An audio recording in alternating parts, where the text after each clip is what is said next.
City News is brought to you by East Brewster Lawyers Rotorua, celebrating 100 years of legal excellence and innovation.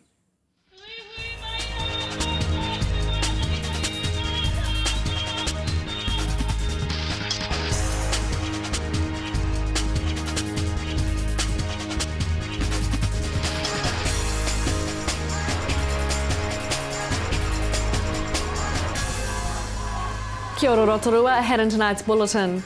20 Rotorua primary school children receive new bicycles.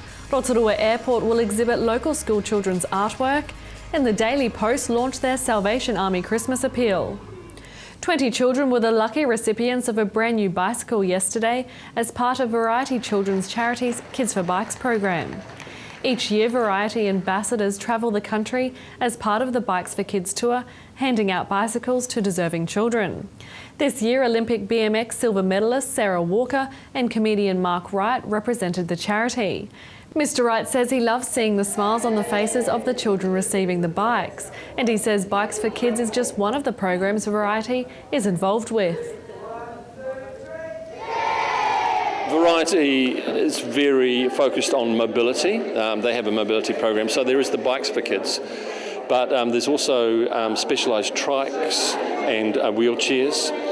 They also install into various communities throughout the country Liberty Swings, which are these specially designed swings that enable children who are wheelchair bound to experience having a swing. And that's amazing to watch if you get the opportunity to see a child who's never had a swing before actually get on one of these specially designed chairs and swing. A new school's art project has been launched involving around 300 children and the creation of murals that will be displayed at Rotorua International Airport at the end of the year. The project is being run through primary schools and focuses on recognising the cultural heritage and natural environment of the Rotorua district, as well as engaging with the community and brightening up the city's airport. The artworks will consist of 5 6 by 2.4 metre murals, each made up of 5 aluminium panels. The panels will be hung outside the airport's terminal. Airport Business Development Manager Anna Rogers says it's fitting that the airport, or gateway to the city, should feature community-based art. RDC Community Arts Officer Mark Spikerbosch is overseeing and facilitating the entire process, from design ideas through to painting and installation. The Daily Post has launched their Salvation Army Christmas appeal. Rotorua Salvation Army Community Ministries Manager, Captain Brian Martin, says the annual appeal is a great help to the Sallies. He says demand this year has grown again, so any donations are much appreciated. We surely need help from your residents, as we have had in the past years. They've been wonderful recipients of our goods, and they've also given so greatly to us. Now, you guys do an awesome job in our community all year, but at Christmas time there's always a bit more pressure. Yeah, there's a huge amount of pressure for families with the added expense of Christmas, and this year we've got the closing of the wood mill here in Rotorua, and that's going to make extra pressure on the whole area of Rotorua, and so yeah, we're expecting this year it may be even busier than last year. In sport tonight, local football fans are getting their support kits ready for new franchise Waibop United's National League game at the International Stadium. Also on debut is the Waibop football women's team. The two teams will play their Canterbury counterparts. Events and Venues Operational Manager Crispian Stewart says fans are eager to see the new team play. The Waibop Waikato football game, and they're playing against Canterbury, so they're bringing their women's and men's teams up. It's part of the National League, and it's a new franchise, so to speak, for football in the area to capture Waikato and the Bay of Plenty region, so hopefully we'll get a good following for that. Games are on Sunday with kick-off at 11 a.m. Entry is $10 for an adult, $5 for students and pensioners, with children under 13 free. To your weather update now, Rotorua. Tonight, showers will be easing with northeasterlies and an overnight low of 10. Tomorrow, Thursday, showers with some heavy easing in the evening with light winds, a high of 16 and a low of 10. And the outlook for Friday, the odd shower possibly heavy with light winds, a high of 19 and a low of 9. And the marine forecast for Lake Rotorua, easterly 10 knots developing during the morning and then tending northeast to 15 knots for a time in the afternoon and evening, with waves less than half a metre, showers some heavy and thundery with poor visibility, easing at night. Still to come tonight on City News, we catch up with Settlement Support Coordinator Heather McAllister and talk about their upcoming promotional event at the Blue Lake. We check out new facilities at the Rotorua Eyesight and Visitor Centre. And Don Patterson has news of what's coming up at Arawa Park.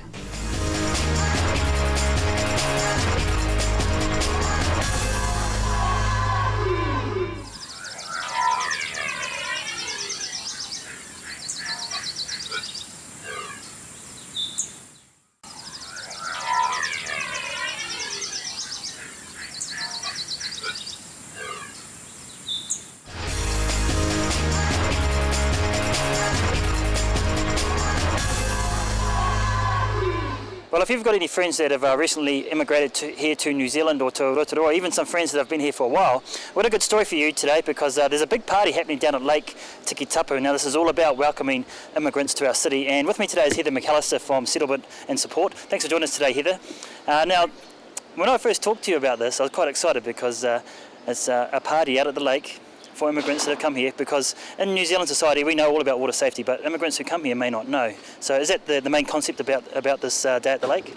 That's right, it's an opportunity for people to learn a few water safety tips before the really hot summer weather gets in, and an opportunity to meet clubs that are involved with the water. There's quite a few boating clubs, water skiing, we've got RATS, there's Wakayama, the Maori boats. So yeah. And the Coast Guard. And the Coast Guard, yes, we mustn't forget about the Coast Guard. So yeah, it's an opportunity to meet people who are involved with clubs to do with water, and to also pick up a few water safety tips. Because sometimes, you know, like Rotorua has got the lakes, and it's also not far away from the beach either. So yeah, it's always good to have a few water safety tips up your sleeve. Yeah, I remember just before we went on air, we're talking about people that come from countries that are landlocked. They don't have lakes, they don't have rivers, or even an ocean, and they have no idea about water safety. That's right, a lot of migrants come from quite large countries, and they've never been to the coast. We really are fortunate here in New Zealand. Yeah, we're only usually about an hour or so away from the coast, and around Rotorua, yeah, we've got the lakes too.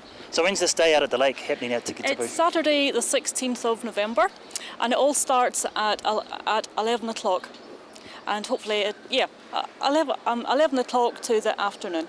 And do people need to register, or can they just turn up? No, they have to register. We're also giving people an opportunity to give things a go. So to go out in the boat and to try the kayaks and canoes. So for that we need to know your size, because we want to organise a life jacket for you. Now, there's obviously a family day out. Do people need to, obviously, to register to call you or jump on the internet? Is there a cost to this as well? No, it's all free. Sweet. All you have to do is bring your own picnic, which is a very Kiwi tradition, and if you call in at the council or give me a ring on 07351 7054. So this is the first time you've organised this as well, so Yes. I'm guessing if this is popular, that'll be something that'll continue in the future. Absolutely, yes. Yeah. Fingers crossed for good weather. Yeah. Now, it's interesting, you've probably got some viewers sitting at home that may not understand about the immigrants that don't have any idea about water safety, because here in New Zealand's culture, it's promoted through our schools, it's on TV, and a lot of kids go to swimming clubs. So is it solely just for the immigrants, or can anybody actually come? Primarily it's for migrants and people new to Rotorua. But yeah, it's open to anybody if you'd like to come. Yeah, I'd love to hear from you. Yeah, I'm sure there's somebody sitting at home going, yes, we'd like to go for a swim. Well, yes, and particularly locals who can pass on information to migrants. Like there's nothing like being able to talk to a local to find out the good places to go. Now, there's a couple of other things that are going on down here at Settlement Support. You're looking for mentors specifically for these immigrants. So tell us a little bit about that. Well, I've got mentors already in quite a range of occupations, and the mentors are to help migrant job seekers. So if you're a migrant and you've either got a job but it's not, if you like, the job that you'd like, or you haven't got a job and you would like a job, we've got some volunteer job mentors to help you out with the CV, maybe help you prepare you for an interview. Also be a buddy just to discuss ideas and maybe introduce you to people in your own occupation. Now, if someone's at home who is an immigrant who's just moved here to Rotorua and they're wanting some help, can they come down here and get hold of you? Yes, pop into the council or give me a ring and we can set them up with a job mentor. Is this quite a regularly used service? No, it's a new, So it's a new Wow. thing as well. I was doing it all myself, if you like, and helping people to build their networks so they could find a job and look at CVs. But it was all becoming a little bit too much, and I thought, oh yes, a few more heads is better than one. And it's really good for me because we have a good range of mentors and a wide range of occupations. So they are a great bunch of people that I can draw on as well to help So this me. would also help with their confidence because, like New Zealand's built on networks, isn't it? So Yeah. maybe when an immigrant comes here, then they're maybe not so sure of things like that. That's right. Some people come over to New Zealand from a very large corporate background, and quite often that sort of culture just doesn't fit into New Zealand because a lot of the businesses are much smaller. Did you discover that when you came over? No, I was working for small businesses in Scotland, but yeah, I've come across that a lot. People, particularly people from large countries like India and America, different parts of Europe, they've worked for like huge multinational companies, and the work culture in those companies is just very different, and the whole recruitment process can be very different. Here I find employers are looking, they're very interested in your skills. Rather than maybe your qualifications. Cool. So it's been able to promote yourself and talk about your skills, and as well as that, yes, some cultures can be quite shy, and it's just not their way to, you know. Be a bit bashful like a good old Kiwi. That's right. Now before we go, Heather, if someone is at home and wanting to get involved with the day out at the lake or some mentoring, how can they get hold of you? Just get their number one more time. Okay, my number is 07 351 7054. And you're on that number 9 to 5. 9 to 5, that's it. Right, Heather, appreciate your time. Thank you. Lovely, thank you.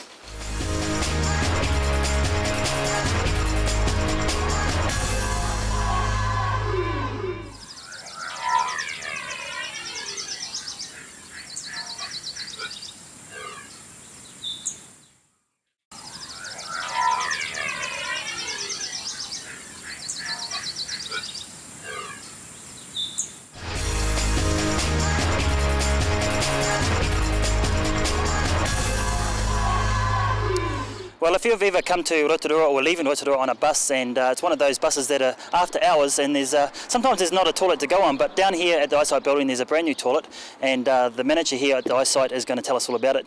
Welcome to the show, Graham Brownwig. Thanks for joining us. Now, obviously having a toilet outside the bus stop is one of those important things that travellers look for, and obviously need here in our city.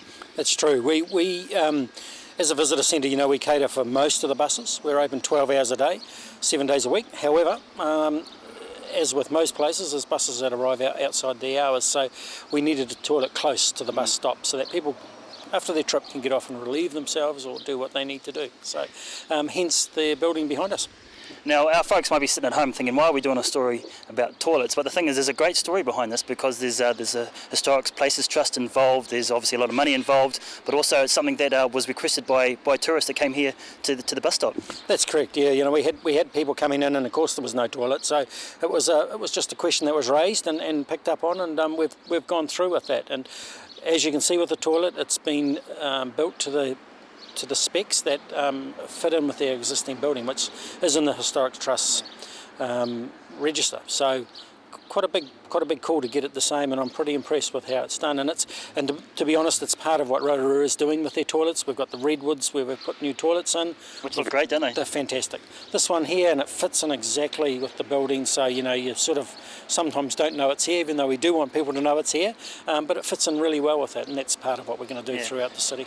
Now, before we went on air, we actually had a look around the toilet. Now, it looks like it's just been placed in there. It wasn't actually built here, was it? No, it wasn't. It was built up in Auckland, in a warehouse, and then deconstructed and brought down and put together. Now, the building you're looking at, it's a shell over a brand new modern toilet, so you wouldn't know that. But of course, when you go in, it's got all the modern features, and the specs that they build to today are pretty high. So, you know, there's a lot of things that go into. It's not just a matter of putting a toilet in a hole in the ground and putting a toilet in it, you know. Yeah.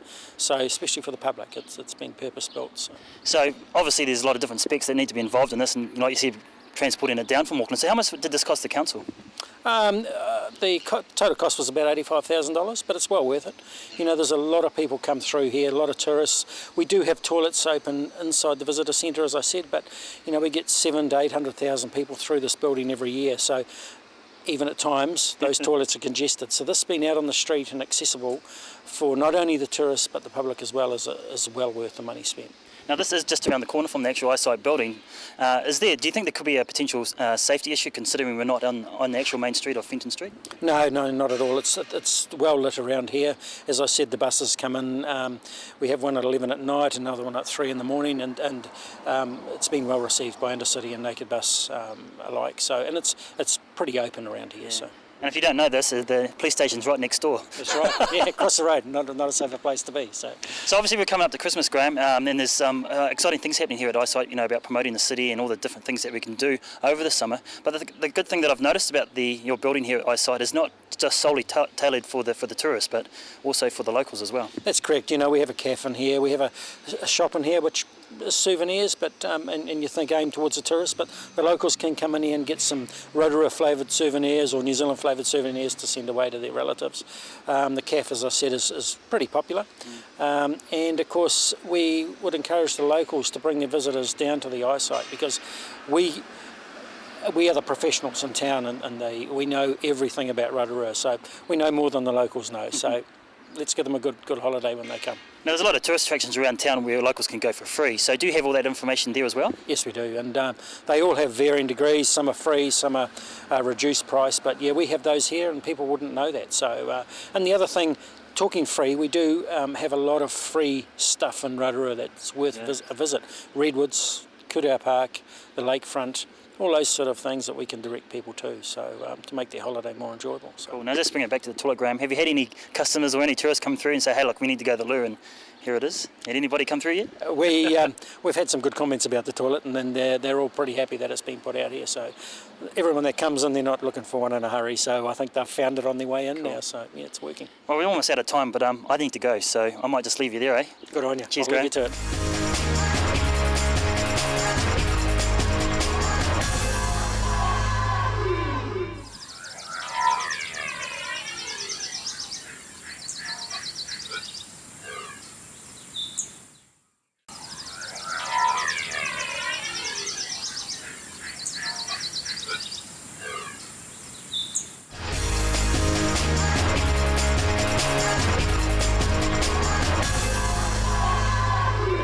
Well, everybody likes a good race. No one more so than Don Patterson, the man behind the racecourse here in Rotorua. How are you, Don? I'm great, thanks, Kitty. So we're down here because you've got something new. What is that? Well, it's our exciting new winning post. About 18 months ago, there was a terrible storm here and it flattened the one that we'd had up for about 5 years, which had the Rotorua Feel the Spirit Manaakitanga logo on it, which we were quite proud of. Would have been seen all over the world. So we thought, well, we've got to upgrade from that concept, and we came up with something completely unique using the wharanui as the framework of the winning post with palisades on either side, and that was all inspired by the entranceways that the Rotorua Energy Charitable Trust have erected as part of the Millennium Gift at the entrances coming down from Auckland and also south from Taupo. So we wanted to reflect that imagery here at the racecourse, because of course it's seen in Australia, all across New Zealand, and make it completely unique that reflects our culture and who we are. And it is pretty exciting, isn't it? Because racing is something that brings people together for fun, isn't it? Exactly. So you want people to come here and not only have fun, but take away a little nice memory as well. How long did it take to plan for that? Oh, quite some time. There's a few protocols you have to go through, getting permission from the right people in the right places, and then there's the design of it, and then finally putting it into place. So to be honest, it was only finished the day before our Rotorua Plate Day, which was on the 19th of October, so we just got it done in time. Good stuff. And did it help the horses? Well, we think so. There was nothing but great racing, so there was no injuries or anything like that. It just went beautifully, so we hope this winning post brings us luck. Oh, absolutely. Tell me a little bit about about the fun that you've got coming up this summer, because you've got a lot. That's right. We're very blessed here in Rotorua over the summer, from December 27th through to the 24th of January. We have 3 race meetings in a row. The first one is the Inter-Islander Summer Festival, and that one is really all about mum, dad and the kids. It's like the gala days that we used to go to when we were kids. You know, there's the egg and spoon races, the sack races, the 3-head t-shirt races, and they get out on the track and we have a big super screen so the camera crews focus on the children, make them the focus of the day. The horse racing really is secondary. It's all about family day out at the races. Great. Well, it actually sounds like a lot of fun. Why would you encourage families to come here and do that, particularly if they're from out of town? Well, it's great value family fun. I mean, for $10 for adults, children under 18s are basically free, and we have nothing but free children's entertainment. We have the usual sort of things, your bouncy castles, your merry-go-rounds, but it's all the extras, especially the Kids Go Racing promotion, where kids get to learn all about horse racing, and they even get to ride on a mechanical horse, and it's a whole lot of fun. It's all free, all organised by the New Zealand Racing Board team, and it's all about getting the kids involved and doing something different, and it really is a great family day out. Well, that's lovely, because most of the time nothing is free in this world except love and goodness, and obviously you're giving that out in abundance because you're going to be giving it to the kids for free. That's right. Tell me a little bit about what you've got for the parents. Well, the parent side of things is about the live music in between the races. We have great entertainment lined up. We also have an interesting array of food and wine, because the part of the criteria for this event is that we reflect what is unique to our city. So we have things like hangi and a pie. We have all sorts of wonderful seafood, because of course the coast is not far away. And then we have delicious wines from Mills Reef, which is a locally based winery. So it really is a food and wine and taste experience on the day. And you get very excited about this kind of thing, don't you? I can tell. Oh, I love it. You do love it. What do you love about it so much? Well, it's about giving people a great experience. You know, there's a lot of work that goes on behind the scenes, and sometimes I can get a little stressed like most people do, but on the day it's just so good to see the smiling faces. When people are walking out at the end of the day going, "Thanks very much, we really enjoyed that," then I've done my job properly. And then there's the horse racing. So have you got any international horses racing or anything like that? We don't know until the days leading up to the event. You really don't know. It's the nominations are usually done about 4 days before race day. So once that happens, then we'll find out. Sometimes they do come out over our summer months because our tracks are much more forgiving than in Australia when they just turn to concrete. So we could be in for some. Nice. Okay, just finally, what is it that we need to know about Rotorua Racecourse over the next month? Okay, well, for the month of December, you want to make sure you're here for the 27th of December nice and early. We'll open the gates at 9:30 because, boy, that whole lawn gets chocker with people, and we can book. You can do pre-packages. We have marquees and gazebo spots that you can book, so you know that when you turn up, everything's taken care of for you. So you don't have to queue. There's no hassles. It's just a matter of getting it sorted in advance. And then again, there's our other meetings coming up for the younger folks. On the 6th of January is our Hooves, Blues and Barbecues Day. That's all about blues music and barbecues on the lawn. And then another family fun day, the Classic Hits Family Fun Day, on the 24th of January, which is just before anniversary weekend, which is almost a repeat of the 27th of December. Which is just a whole lot of fun. No wonder you smile so much. You've got a great job. Okay, and so just finally, do we need to get dressed up? No, this is all about relaxing. Family, put the shorts on, your t-shirts, your jandals, come and chill out in the sun under a nice umbrella, plenty of sunscreen, you'll be right. Wonderful. Thank you, Don. You're welcome. I think I'm sold. I think I'll be here. That was Track Promotions Manager Don Patterson talking with Kitty Danielle. We'd love to hear from you if you have any news or information that you'd like to share with us. Give us a call on 0734 88 984 or email news@tv.rotorua.co.nz. We hope you have a great night. Ko Maria.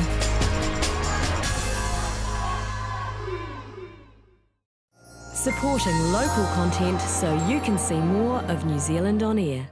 City News was brought to you by East Brewster Lawyers Rotorua, celebrating 100 years of legal excellence and innovation.